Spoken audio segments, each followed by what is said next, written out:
Aba nga naman, meron ako ditong napakasarap nga pong merienda. Ito nga po'y kamoting kahoy na ginata. Pagkatapos ay samahan mo pa nga netong bagoong na isda o yung pakasam nga po na tinatawag sa amin. Tapos meron pa nga po yung kape. Tapos syempre sasamahan natin ng kalamansi itong pakasam at para naman malinamnam. Aroy! Pagkalasa boy!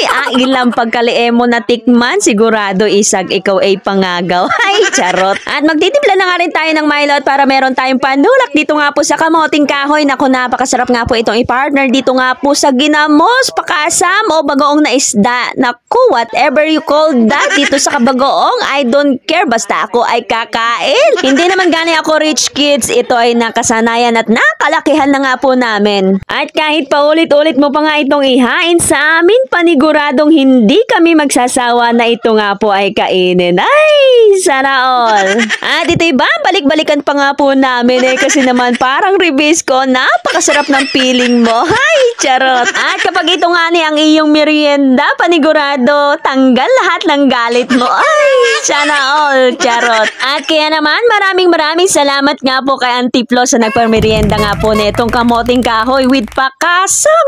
Ay nako, solve na naman itong ating tiyan. O paano mga ka-isla, mga kapambansa, hanggang dito na lang muna. Hanggang sa muli, maraming salamat. Bye-bye!